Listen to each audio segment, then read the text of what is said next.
Welcome back. There's an international meeting today, mostly virtual, to engage European leaders and policymakers in the Abraham Accords. So with us now is Omri Atar from Eilon. Hello. Thank you. Nice to see you. Well, tell us about this organization. What did you do today in order to facilitate this? Great. Thank you very, very much for having me. Eilon stands for European Leadership Network. So we're trying to bring the leadership network to become more pro-Israeli in the European continent. Today's event was not only virtual, it was hybrid, just to correct that. And it is bringing or facilitating people, policymakers from Europe and Israel to come closer together. Today's meeting or today's event conference was about the Abraham Accords and trying to bring Israelis, European officials, together with American officials to talk and to put the Abraham Accords, in front of the front pages of tomorrow's newspapers. We brought policymakers from Israel, the ambassadors, foreign ambassadors from all Abraham Accords countries, and tried to discuss current issues and most urgent matters. Like what? Like what kind of issues? What bothers them? First of all, I maybe want to mention that this was the first in-person meeting in the past couple of years because of COVID that took place with the same topic of the Abraham Accords in the center. We tried to bring three different sectors, from the public sector, private sector, but from the non-profit sector, and to discuss current issues such as business, political, cultural exchange, but also to talk how we can bring the Abraham Accords into the European continent and to make the European understand that they need to endorse this.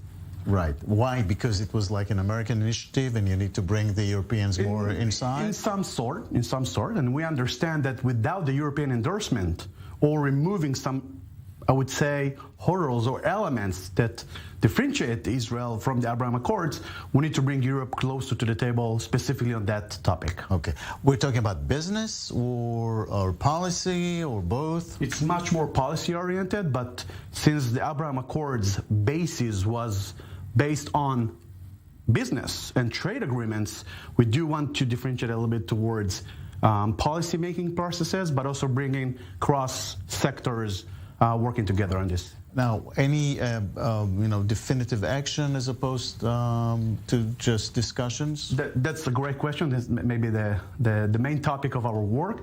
We are directing ourselves toward policy making, not only having conferences or doing delegations. We do want to see some impact in the longer range and the longer term. Some of the participants today actually announced that they're going to bring to a decision in the European Parliament to endorse the Abraham Accords. And we see caucuses or friendship groups specifically dealing with the Abraham Accords with Israel all across the European continent.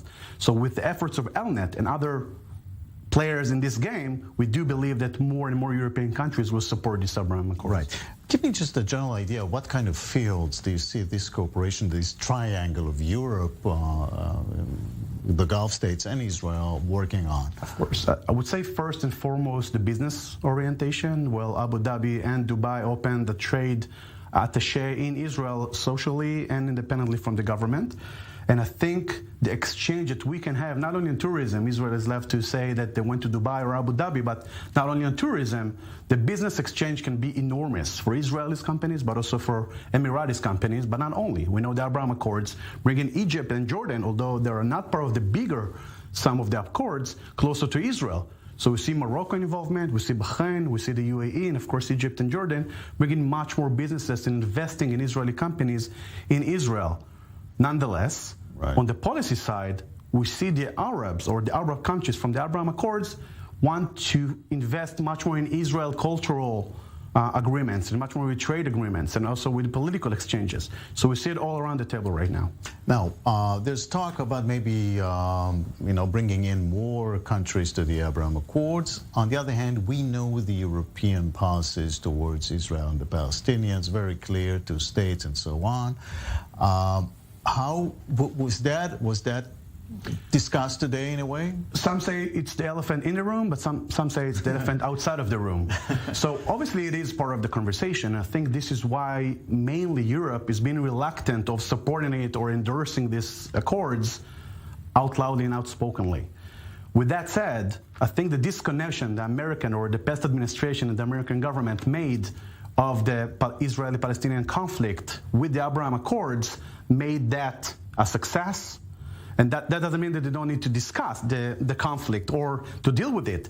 With that said, the disconnection between the two is necessary in order just to understand that there is a lot of will and power of bringing the accords more. And the Europeans will go with that? I think so. Not easy, but this is why Elnet and other players in the game is trying very, very hard. Omri Atar from Elnet organization, thank you very much for coming. Thank you very much for having me. Thank you. Great.